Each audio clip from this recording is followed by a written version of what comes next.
Gérard Pouchin is our honorary president. He's been a great support ever since 2015, when the society was first mooted, and in 2016 when Toilers of the Sea commemoration took place over a week. Gérard was a very important part of that before I actually was a member. And Gérard is a lecturer and a doctor in literature. He's associate researcher of the University of Rouen-Normandie and associate professor of the University of Shaoxing in China. He's a specialist in the caricatures of Victor Hugo, the biographer of Juliette Drouet, and has published some of her letters and memoirs. He's also the author of several publications on Victor Hugo's exile in the Channel Islands. Thank you, Gérard. Merci, merci bien. Merci. Bien, bon après-midi. On compte environ une trentaine de caricatures qui prennent Victor Hugo pour cible avant son entrée en politique en 1848. On compte environ donc cette trentaine de caricatures, mais on chercherait en vain dans ces caricatures la moindre allusion à ses combats. La plupart de ces caricatures donnent davantage de volume à sa tête et à son large front, se moquant ainsi de celui qui est taxé, je cite, d'homme de génie ou de surhomme. Vous avez à l'écran donc une caricature de Benjamin Roubaud intitulée « Monsieur Victor Hugo, la plus forte tête romantique » parue dans le Charivari du 12 octobre 1836. Et une seconde pour illustrer mes propos. Vous avez une caricature donc intitulée « Les romantiques chassés du Temple » de Dubarret, qui illustre, semble-t-il, le moment où Hugo et Dumas et Frédéric Lemaître sont tenus de quitter la Comédie Française, le théâtre français, pour aller au théâtre de la Renaissance, intitulé ici, appelé le théâtre de la Renaissandre. À ma connaissance, il n'y a, avant 1848, que deux caricatures qui évoquent l'engagement littéraire de Victor Hugo. Je me suis permis d'inclure dans cet engagement, dans ces combats, l'engagement littéraire aussi de Victor Hugo. Hugo, fer de lance de la génération romantique, et en disant fer de lance, je ne peux m'empêcher de penser au texte de Florence Legrette, qui me photographie en direct, qui ouvre le programme des interventions et qui rappelle que Victor Hugo avait notamment choisi pour définir sa personnalité le mot espagnol hierro, fer, et grâce à Lisa, on a aperçu tout à l'heure le mot écrit par Victor Hugo. La première est signée MD, on hésite d'ailleurs entre Martin Distelli et Michel Delaporte. Elle est intitulée « Galerie des fous contemporains ». Elle paraît dans la Charge du 27 janvier 1833. Pour le dessinateur, Hugo, vous voyez comment il est orthographié, H-U-G-O-T-H, est un barbare, un Go, comme les envahisseurs venus de l'Est au IIIe siècle. Ce grand révolutionnaire du goût, est-il écrit dans le commentaire de la caricature, ne propose, je cite toujours, que des productions Moyen-Âge qui bouleversent l'ordre établi. S'il faut en croire la conclusion du commentaire, je cite encore, son romantique cerveau a fini par se détraquer. La seconde caricature, due à Benjamin Roubaud, intitulée « Le grand chemin de la postérité », est publiée chez Aubert en 1842. Hugo y apparaît en meneur, en combattant, porteur d'une bonne lame de Tolède, encore le fer, bien sûr, chevauchant Pégase, dont la crinière annonce l'abondante chevelure du cavalier. Il est suivi, précise la légende, des littérateurs les plus remarquables de l'époque actuelle, notamment Lamartine, Dumas, Eugène Sue, Balzac, Vigny, Gautier. L'étendard qu'il porte devient pour Benjamin Roubaud, je cite, la bannière du romantisme, avec une sorte de maxime, le laid, c'est le beau, qui renvoie de façon parodique à la préface de Cromwell, dans la création, le laid y existe à côté du beau, et peut-être plus directement encore au propos des sorcières de Macbeth, traduit par François-Victor Hugo, le beau est affreux et l'affreux est beau. De tous les combats menés par Victor Hugo, la défense du patrimoine est sans doute un des plus anciens, mais sa note sur la destruction des monuments en France et sa guerre aux démolisseurs paraissent avant que la caricature s'intéresse à lui. Alors, après hésitation, j'ai néanmoins retenu deux charges qui semblent se faire écho et qui pourraient, je vais vous laisser bien sûr juge, illustrer ces combats pour préserver les monuments de Paris, où, écrivait-il, le vandalisme fleurit et prospère sous nos yeux. C'est d'abord ce Panthéon charivarique de Benjamin Roubaud, publié dans la caricature du 10 octobre 1841, l'une des caricatures les plus connues de l'écrivain, qui le représente adossé à la cathédrale Notre-Dame. On y reconnaît aussi le théâtre français, le théâtre Saint-Martin, la colonne Vendôme et l'Académie française, sur le dôme de laquelle il pose un pied. Dans la caricature d'un auteur anonyme qui paraît en 1842 et qui sert de couverture à une plaquette publicitaire pour un livre parodique, Victor Hugo ne pose pas le pied sur le dôme de l'Académie française, mais il y est assis, et comme enchâssé dans un décor parisien, où Notre-Dame renvoie évidemment au roman éponyme, la colonne Vendôme à un poème des Odes et Ballades, l'Arc de Triomphe à un autre des Voies intérieures. Ce patrimoine monumental, il a toujours défendu, refusant, comme il l'écrit dans sa guerre contre les démolisseurs, que le vandalisme, je cite encore, tous les jours démolisse quelque chose du peu qui nous reste de cet admirable vieux Paris. Je serais bien tenté d'ajouter à ces deux caricatures, elles sont très très nombreuses, on en parlait l'année dernière, où Victor Hugo et la cathédrale Notre-Dame de Paris sont associés. Au-delà de la publication du roman, on pourrait peut-être y voir une illustration de son goût pour le patrimoine médiéval, mais aussi de son indignation, comme il l'écrit dans le roman, je cite, « devant les dégradations, les mutilations sans nombre que simultanément le temps et les hommes ont fait subir au vénérable monument. » Alors, on se contentera de 3 charges. J'ai choisi une charge qui paraît avant l'exil, une pendant l'exil, une après l'exil. La première, elle est de Granville, de 1839. Hugo donc est coiffé des tours de Notre-Dame de Paris. Il est à la porte de l'Académie française.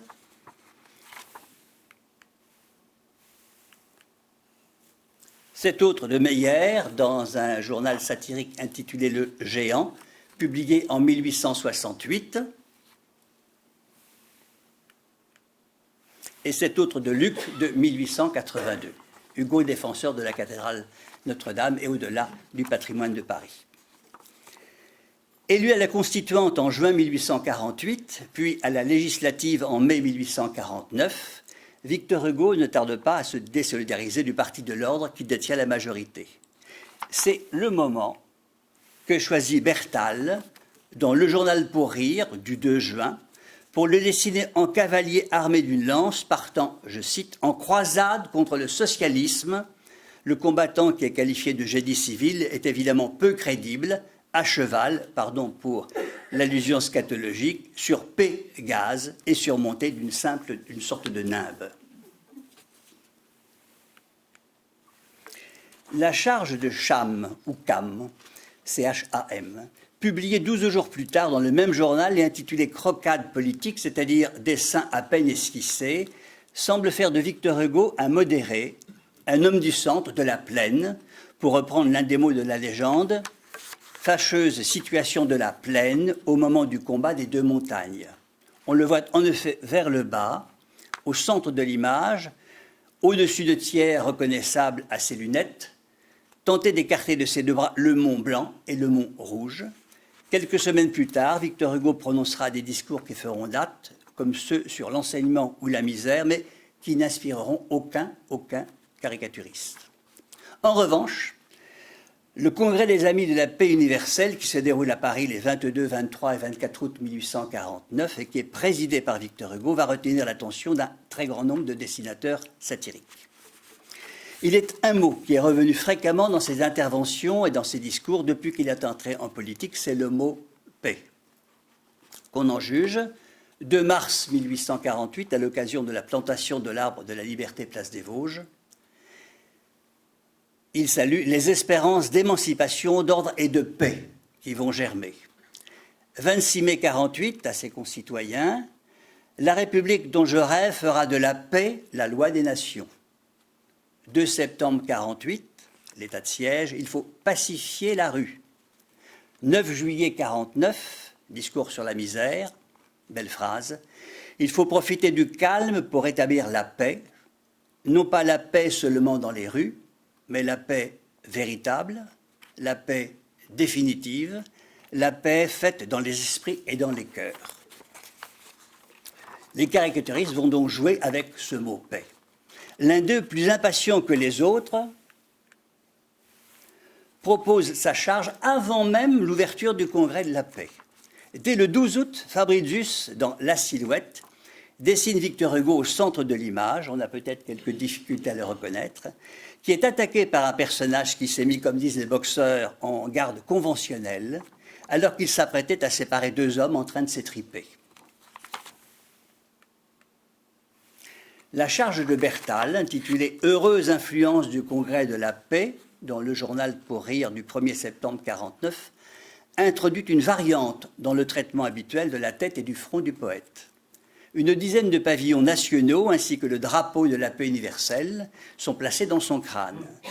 Victor Hugo s'approche de deux soldats, autrichiens et russes, qui malmènent un homme à terre, un Hongrois. La légende lui donne la parole. « Je suis le Congrès de la paix !»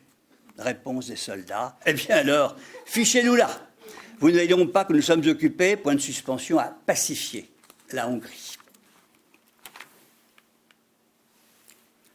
Quillembois met également en doute dans le caricaturiste du 2 septembre l'utilité d'un tel congrès en dessinant, c'est le titre de la scène, le citoyen Victor Hugo jouant au congrès de la paix et occupé à faire des bulles de savon, à l'intérieur desquelles on peut lire Pax inter homines, paix entre les hommes, alors qu'un homme dans l'assistance essaie d'étrangler son voisin.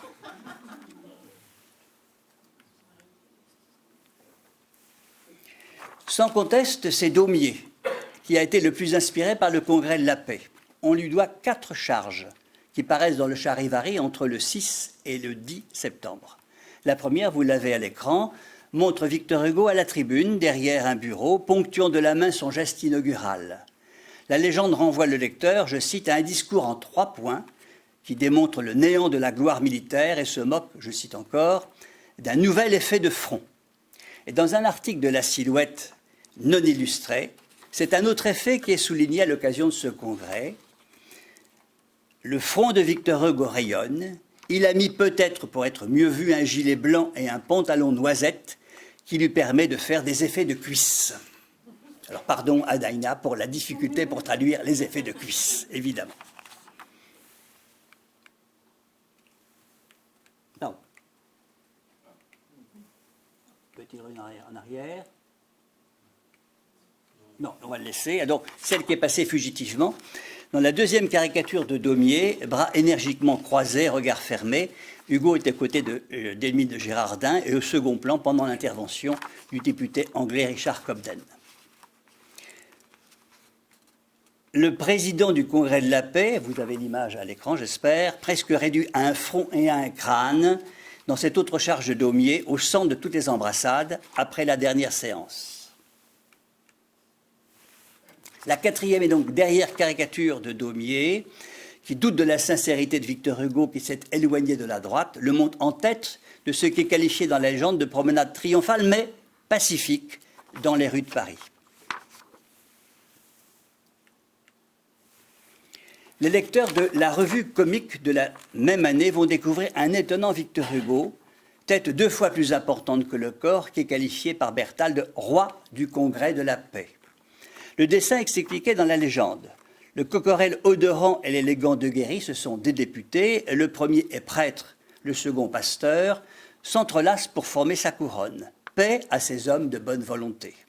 On remarque, semble-t-il, pour la première fois, dans une caricature de Victor Hugo, 2 points d'exclamation à son front, comme pour marquer sa bizarrerie ou son excentricité. Et le procédé, on le sait, sera très souvent repris par la suite.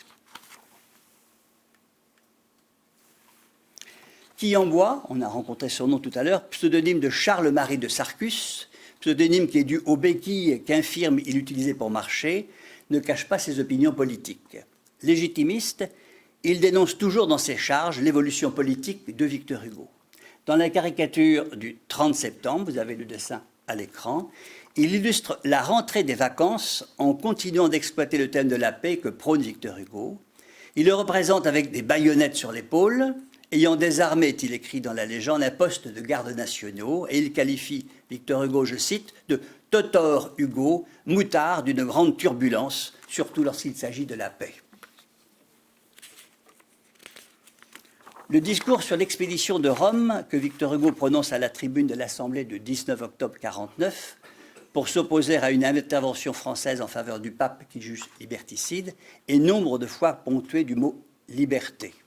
Ainsi, il faut, dit-il avant de conclure, sauvegarder la liberté du peuple romain. Sur ce mot liberté, pas d'équivoque. Il faut laisser dans Rome la liberté vraie, la liberté sérieuse. Il faut laisser la liberté qui grandit les peuples debout et qui relève les peuples tombés. La caricature de Quiamboi,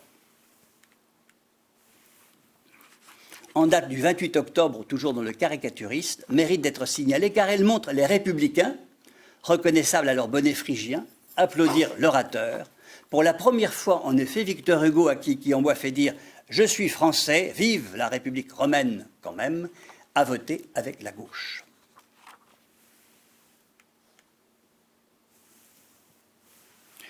Ce début d'engagement de Victor Hugo avec la gauche n'échappe pas à Bertal, qui, dans le journal Pour rire du 1er décembre, s'interroge. Cuius pecum, à qui est ce troupeau? S'écartant précisément de ce troupeau, élevé, dit la légende, aux frais de la monarchie, le mouton noir Hugo est le seul qui s'apprête à escalader la montagne. Et pour rappel, en 1789, la montagne était un groupe politique composé donc de révolutionnaires très radicaux. Un autre discours, en date du 15 janvier 1850, sur la liberté de l'enseignement, inspire une nouvelle fois Quiamboi, qui, dans le Caricaturiste du 27 janvier, dessine, je cite, « un grand poète d'État, poursuivi par la peur des jésuites et de l'Inquisition, qui se sauve vers la montagne. » On le voit en effet, l'air décidé, bras croisés, symbole maçonnique au front, en train de gravir une pente au sommet de laquelle un bonnet phrygien est attaché à un poteau. Ce discours, dans lequel il dénonce un projet de loi qui offrirait à l'Église le monopole de l'instruction publique et auquel il préfère, je cite, l'instruction gratuite et obligatoire, un grandiose enseignement public donné et réglé par l'État, inspire aussi Nadar, qui le représente dans le journal Pour rire du 26 janvier, corps tendu, poings serrés, visage fermé, fustigé par M. de Montalembert, ardent partisan d'un parti catholique, qui est revêtu de l'habit des frères des écoles chrétiennes. La légende qui n'est pas défavorable à Victor Hugo joue avec le mot frère. Cette loi prouvera que les frères ne sont pas toujours pour nous des frères. Le 21 mai 1850, Victor Hugo prononce à l'Assemblée un discours pour le suffrage universel, alors que le gouvernement se propose de le restreindre. L'engagement du député en faveur de l'égalité entre les hommes y est constant. La preuve, quelques courts extraits. Je ne connais pas de plus admirable formule de paix sociale. Quel accroissement de dignité pour l'individu. Ce projet de loi n'a qu'un but, arracher le pauvre aux idées de paix, de conciliation, d'espérance, de justice, de concorde. Alors, c'en est trop pour Quiamboi. Quiamboi qui a multiplié au lendemain de ce discours les charges contre Victor Hugo. La plus violente est celle qui est publiée dans une revue catholique et légitimiste, La Mode, le 17 août. Tête plus grosse que tout le reste du corps, une nouvelle fois emblème maçonnique surmonté d'un bonnet phrygien au front, il y est qualifié de la plus forte tête de la montagne. Et telle une sorcière chevauchant un balai, il est à califourchon sur un mirliton, sorte de flûte de foire. On l'aura compris, le poète engagé en politique souffle du vent, ou pour reprendre une expression populaire qui posera peut-être un problème de traduction, un de plus, ma pauvre Dana, ce qu'il dit, c'est du pipeau. C'est la dernière charge dénonçant le militantisme de Victor Hugo qui va disparaître pendant de longs mois de la scène caricaturale. Plusieurs lois ont été votées pour museler la presse et les journaux satiriques illustrés se tournent avec prudence vers de nouveaux sujets éloignés de la politique, voire préfèrent cesser leurs activités. Nous sommes à un moment, pendant 3 ans, quelques mois, où Victor Hugo est à Jersey. On va très progressivement retrouver dans les journaux de caricature Victor Hugo à partir de son installation à Guernesey en 1855. Mais on y chercherait en vain une relation avec ses engagements ou avec son exil, à une exception près, la charge de collodion dans Le Gaulois du 10 janvier 1869. Sur une terre voisine de l'océan, Hugo Gulliver est maintenu au sol par de petits Lilliputiens qui ressemblent tous, je ne sais pas si vous avez de bons yeux, à Napoléon III. On lit sur le livre que le poète tient à la main les mots « liberté » et « lumière » qui renvoie au dernier vers de son poème Stella des Contemplations. C'est l'ange liberté, c'est le géant lumière. Dans l'article qui commente la caricature, Victor Hugo qualifiait de vivante statue du droit et honorait comme, je cite, un homme qui demeure inébranlable dans sa foi, invinciblement fidèle à la parole jurée et qui, après avoir ébloui le monde par l'éclat de son génie, l'étonne et le réconforte par l'exemple de ses vertus civiques. Alors on serait tenté de voir, je le suis du moins, dans les 3 prochaines caricatures comme en filigrane quelques discrètes allusions à certains combats qu'il a menés. C'est d'abord le dessin de Cham, pseudonyme donc, on l'a vu, d'Amédée de Noé, fidèle ami de l'écrivain, Hugo collectionne d'ailleurs ses œuvres, et qui est publié dans le Charivaret du 15 mai 1862. N'y aurait-il pas dans cette scène qu'il intitulait « Les Misérables saisis du vertige » qui apparaissent en grappe, soulevés par la plume du romancier, comme une forme de réhabilitation de leurs conditions. Victor Hugo, qui a toujours pris la défense des opprimés, le parti des gens du peuple qui souffrent des mauvaises conditions de vie et des injustices, les élève jusqu'au sommet des tours de la cathédrale. Humanité, c'est d'identité. Tous les hommes sont la même argile, écrit-il dans le chapitre Le Bas-fond de la 3e partie des Misérables. Sous les crayons de Montbard, dans le Gulliver du 19 mars 1868, on retrouve l'engagement littéraire de Victor Hugo, porte-drapeau du romantisme, au milieu, on n'en est pas surpris bien sûr, d'un décor médiéval, châteaux, tourelles et clochers. Le commentaire qui accompagne la scène caricaturale, je précise que les commentaires sont souvent en 2e page de ces journaux. C'est une colonne, quelquefois la page entière est consacrée à commenter le document. Donc le commentaire laisse entendre que le dessin de Montbard, républicain convaincu et futur communard qui devra se réfugier à Londres pour échapper à la répression versaillaise, n'évoque pas le seul engagement littéraire de Victor Hugo, mais qu'il renvoie aussi à tous les combats qu'il a menés en faveur de l'homme.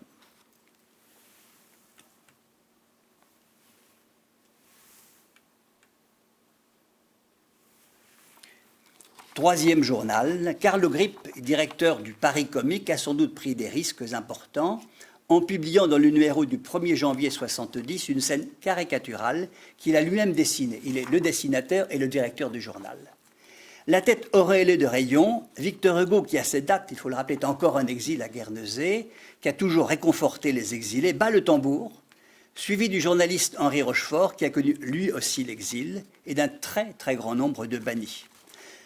Je m'interroge, trouva-t-il ce retour dans leur patrie à Victor Hugo en tête de cortège?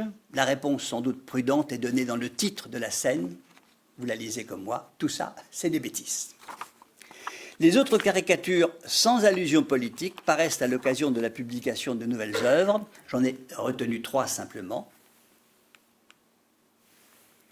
L'occasion de la publication de La Légende des siècles, une charge de Marcelin le 3 décembre 59, Hugo devient Moïse.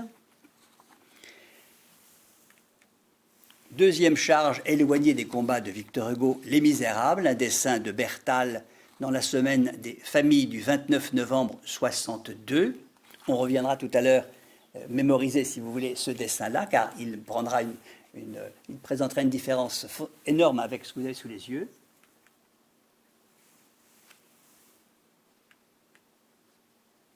Et le troisième, qui évoque bien sûr Guernesey, une charge de Delioyotti qui paraît à la publication des Travailleurs de la mer dans le Hanneton du 6 juin 1866. À la chute du Second Empire, la République est proclamée le 4 septembre 70, Victor Hugo revient à la une de nombreux journaux satiriques à l'occasion de combats qu'il reprend avec la même ardeur qu'autrefois. Celui qui avait refusé pour lui l'amnistie en août 1859, la formule est célèbre, « Quand la liberté rentrera, je rentrerai », ne va avoir de cesse d'obtenir l'amnistie, qu'il qualifie d'ailleurs de pleine et entière, en faveur de tous les condamnés pour actes relatifs aux événements de la Commune. Dans son discours du 28 février 1979 au Sénat, il demande que l'on montre, je cite, « comment un peuple magnanime s'est préféré à la haine la fraternité, à la mort la vie, à la guerre, la paix. » André Gilles, qui partage les idées des communards, propose au lecteur de La Petite Lune 2 portraits-charges directement inspirés par le discours de Victor Hugo. Le premier, vous l'avez sous les yeux, paraît dans le numéro 34 avec comme titre Amnistie et comme légende le vieux briseur de fer. En dépit de ses 77 ans, forgeron aux avant-bras et aux biceps puissants, l'écrivain engagé dans les luttes de son temps conserve toute son énergie qu'il met au service des libertés.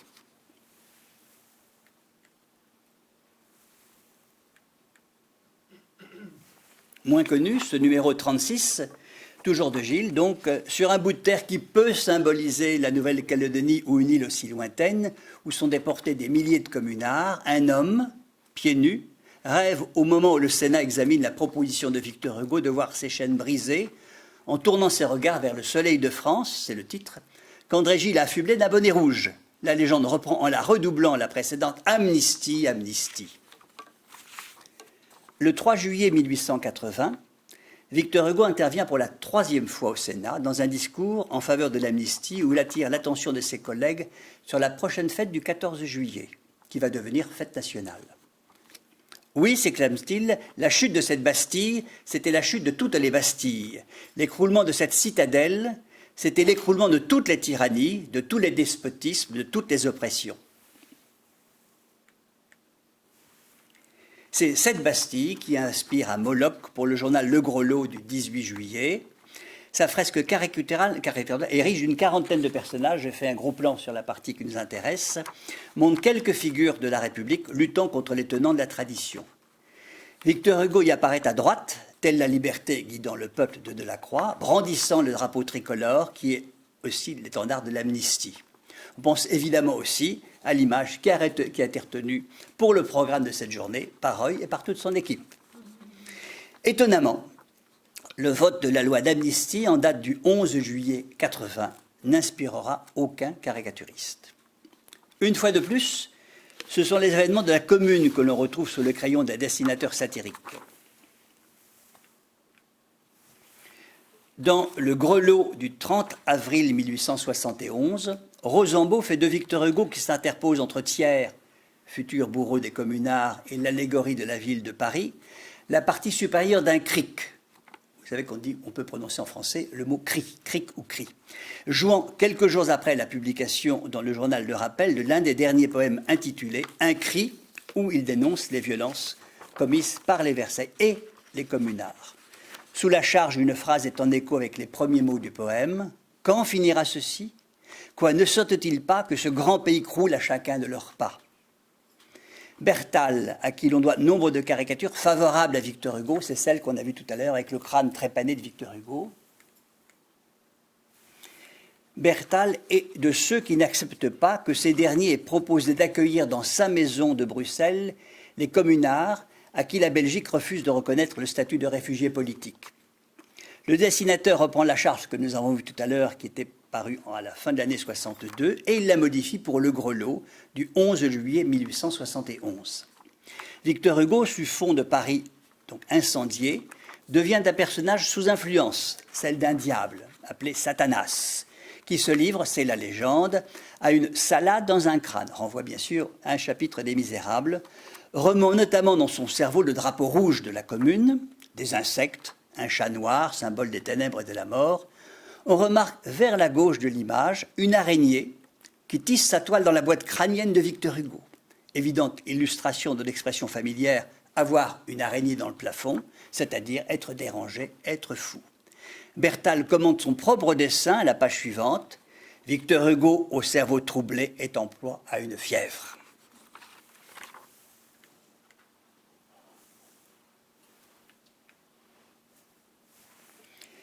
Quelques semaines après la publication de la nouvelle série de la légende des siècles, La Lune rousse, du 8 mars 1977, propose sur une double page une charge d'André Gilles. Le poète, appuyé sur sa lyre, fait fuir l'aigle impérial sur fond de ténèbres et il apporte le soleil. C'est en patriarche, au sens premier de père de famille, que Victor Hugo apparaît, le visage fatigué, tenant dans ses bras un enfant qui rappelle la défense qu'il a toujours prise des petits. On pense évidemment à Cosette, aux enfants qu'il recevait à sa table à Guernesey. On pense, on en a parlé tout à l'heure, au poème Mélancolia et à ses premiers vers « Où vont tous ces enfants dont pas un seul ne rit ?» Ces 12 êtres pensifs que la fièvre maigrit. On pense aussi à son discours du 15 janvier 1850 où il a osé un concept encore inexistant, le droit de l'enfant. Pour légende, André Gide a reproduit avec l'écriture et la signature du poète les derniers mots que ce dernier avait adressés au Cercle des écoles, fondation en faveur de l'enfance qu'il avait sollicité. Soyons les serviteurs du droit et les esclaves du devoir. À la fin de l'année 1879, l'affaire Hartmann est connue de toute l'Europe. Nihiliste, il a fait sauter le 19 décembre, près de Moscou, un train dans lequel aurait dû se trouver le tsar Alexandre II. Poursuivi par la police, il se réfugie en France. Quelques mois plus tard, les autorités russes demandent son extradition. Hartmann est arrêté par la police française et il risque la pendaison s'il est livré. C'est à ce moment que Victor Hugo intervient, comme il avait fait notamment, ça a été rappelé précédemment, en faveur de l'assassin de Guernesey Tapner, en faveur de John Brown aux États-Unis, des condamnés de Charleroi, des indépendantistes irlandais, de l'empereur Maximilien au Mexique. Sa demande au gouvernement français en date du 27 février commence et finit presque par les mêmes mots. « Vous ne pouvez pas livrer cet homme, vous ne livrerez pas cet homme. » C'est cette seconde formule que vont retenir deux journaux satiriques qui ne partagent pas les mêmes sympathies politiques. Dans Le Droit du peuple illustré, vous l'avez à l'écran, du 7 mars, Jaffé dessine un Victor Hugo solidement campé sur ses jambes, protégeant Hartmann qu'il tient sous son bras d'un invincible agresseur. La légende reprend l'essentiel de la lettre adressée au gouvernement français et se termine par la formule « Vous ne livrerez pas cet homme ». C'est une caricature extrêmement originale. Il y a très peu de caricatures où Victor Hugo est dessiné en femme. Que propose Grippa dans le journal royaliste Le Triboulet du 14 mars, où Victor Hugo apparaît en cartomancienne, entouré d'un chat, d'un crapaud, d'un corbeau, à proximité du buste de Napoléon Ier et d'un encensoir. La légende se passe de commentaires, il faut la lire. Nomme Victor, cartomancienne brevetée de tous les gouvernements, consultation et conseil gratuit à tous les assassins politiques. Vous ne livrerez pas cet homme, lettre du 27 février 1880.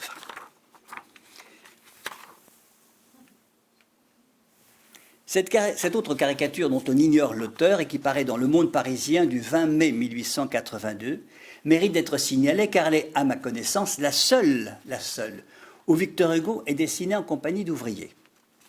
Le 10 mai 1882, il préside dans la salle de l'Élysée-Montmartre un banquet de 1400 couverts donné en l'honneur du mécanicien Grisel qui était parvenu sous le Second Empire à éviter une catastrophe ferroviaire. Cette présidence, il a d'emblée accepté, lui qui avait dénoncé dans le préambule des Misérables un des grands problèmes de son temps, je cite, la dégradation de l'homme par le prolétariat, ou qui avait rêvé dans un hommage aux ouvriers lyonnais en mars 1877 d'un travail sans exploitation. On ne sera pas étonné que Le Monde parisien, sous-titré Journal du High Life, éco-politiques et mondains, n'ait cure de ce banquet qu'il fasse de ses cheminots des bambocheurs, des buveurs, voire des bagarreurs, sous le regard de Victor Hugo, qui, au lieu d'être décidé à la table d'honneur près de Grisel, apparaît sur un petit nuage, on en verra d'autres tout à l'heure, tel Dieu insufflant la vie à Adam, sur la voûte du plafond de la chapelle Sixtine. J'en aurai bientôt fini avec cette revue de presse satirique consacrée aux charges en relation avec les combats de Victor Hugo, quand je vous aurai montré celle qui est intitulée « Le vieux Orphée ». On la doit à Gilbert Martin pour le Don Quichotte du 23 juin 1882. Informé des massacres dont sont victimes les Juifs en Russie, le mot d'ailleurs apparaît dans les ténèbres à droite de l'écran, Victor Hugo a publié 4 jours plus tôt un appel, le titre est visible sous ses pieds sur la gauche, dans lequel il dénonce ces pogroms, je cite, « Ce qui se passe en Russie fait horreur, là un crime immense se commet, ces populations exterminantes ont l'épouvantable innocence des tigres. » Ces tigres, Gilbert Martin les montre en train de dévorer femmes, hommes et enfants. Le poète, au visage fatigué, un peu tassé sur lui-même, qui a célébré Orphée dans plusieurs recueils, devient ici Orphée lui-même, dont les accents de la lyre, on le sait, charmaient les animaux sauvages. Alors j'hésite à vous présenter la caricature qui va bientôt apparaître à l'écran, car à ce jour, elle n'a pas encore été publiée dans un périodique. Elle vient de m'être adressée par un ami cubain que nous avions rencontré lors du colloque, Laz, qui ici LAZ, abréviation de Lazaro, qui a voulu saluer 2 interventions de Victor Hugo qui, de son exil de Guernesey, avait soutenu la cause des Cubaines opprimées par les envahisseurs espagnols et qui avaient fui leur île pour se réfugier à New York, et de Cubains qui réclamaient leur indépendance. Au premier, il avait écrit « Je dis à l'Espagne, rendez Cuba. La magnifique Cuba se dressera un jour libre et souveraine. » Au second, il avait écrit « Cuba est majeur, Cuba n'appartient qu'à Cuba. » Première mondiale. On reconnaît évidemment les deux héros de la révolution cubaine qui renversa le dictateur Batista en 1959, Fidel Castro et le Che. Mais le personnage au nœud papillon est sans doute plus difficilement identifiable. C'est José Martí, apôtre de la lutte pour l'indépendance, qui aurait, j'ai fait quelques recherches, elles sont vaines pour l'instant, qui aurait rencontré Victor Hugo à Paris et qui traduit un certain nombre de ses poèmes en espagnol. Tué à la bataille de Dos Rios en 1895, il est véritablement le très grand héros national à Cuba. À son retour d'exil, celui qui s'était inlassablement battu contre la peine de mort et la misère, contre l'esclavage, pour la paix et la liberté, pour une instruction gratuite et obligatoire, pour le droit des femmes et des enfants, bref, pour la devise de la République, liberté, égalité, fraternité, en devient l'incarnation, avant d'être, on va le voir, l'égal des dieux de l'Olympe, voire Dieu lui-même. Ainsi,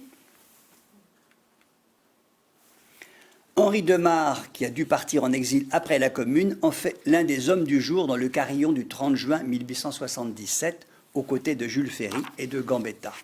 La censure avait refusé le titre initial, les derniers champions de la République.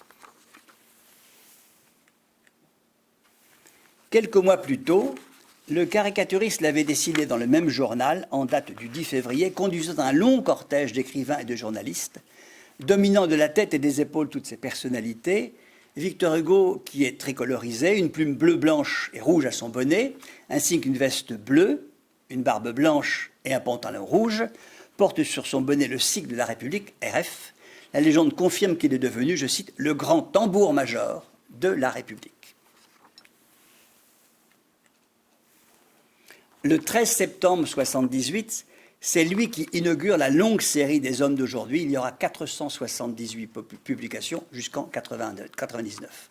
On le voit, la charge d'André Gide, dénuée de toute volonté satirique, participe au contraire à la gloire universelle de l'écrivain qui a mis sa plume au service de nombreuses causes dans le monde et qui apparaît à califourchon sur le globe sur fond de grands soleils rayonnants.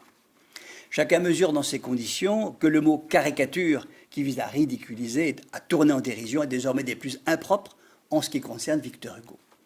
Certes, la charge continue de déformer, d'exagérer des détails, mais elle participe à sa future apothéose.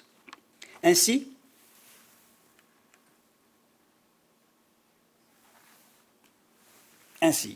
dans le Don Quichotte du 22 juillet 1976, Gilbert Martin le dessine devenu Prométhée au milieu de l'Olympe. C'est le titre de la caricature. Puissant, les bras croisés en signe de détermination, comme le dieu, Victor Hugo a voulu faire don aux hommes, est-il écrit, du don du feu sacré. Le dessin d'Alfred Le Petit, paru dans le numéro du 3 février 81 des Contemporains, a dû choquer plus d'un lecteur. En effet, drapé dans le journal Le Rappel, qui lui sert de chape, Auguste Vacry tient un ostensoir, Victor Hugo, dont la custode renferme non pas une hostie sacrée, consacrée, mais la tête de Victor Hugo. Le quatrain qui sert de légende est sans ambiguïté. Hugo, virgule, voilà le dieu, point.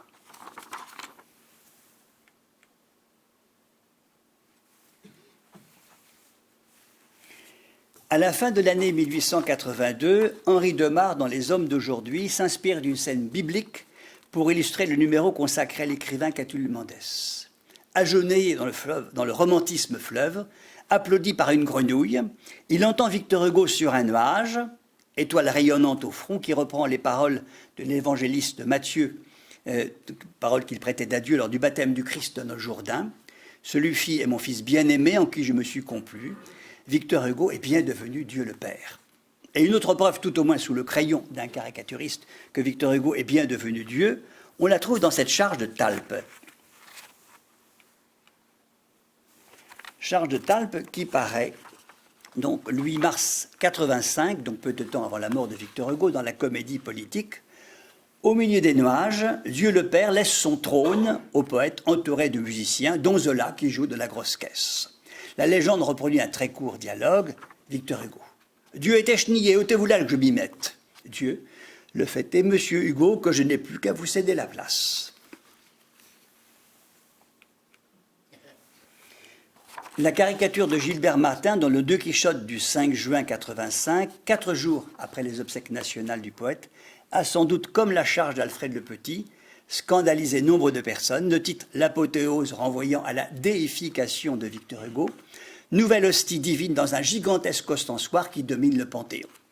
Un poème qui sort de légende célèbre, je cite, « Ce mort colossal, cet apôtre immortel qui a tant apporté aux hommes ». Concluons en 2 mots. Cette journée, Victor Hugo, qui doit tant à Dinah, à Roy et à toute son équipe, je les remercie, comme disait le poète, donc du fond du cœur, ex-simo, et pourrait illustrer peut-être à sa façon 2 mots qui apparaissent un même nombre de fois, j'ai compté, un même nombre de fois dans la préface de Cromwell. Sublime et grotesque, dont Victor Hugo souhaitait, je cite une dernière fois, la féconde union. Les interventions de Laura, d'Agathe, de Myriam, de Lise, de Florence et de Lisa seraient le côté sublime. Beaucoup plus modestement, les charges que j'ai commentées seraient ou sont le côté grotesque, au sens ancien du mot, c'est-à-dire figure caricaturale qui provoque le rire par son extravagance. Je vous remercie.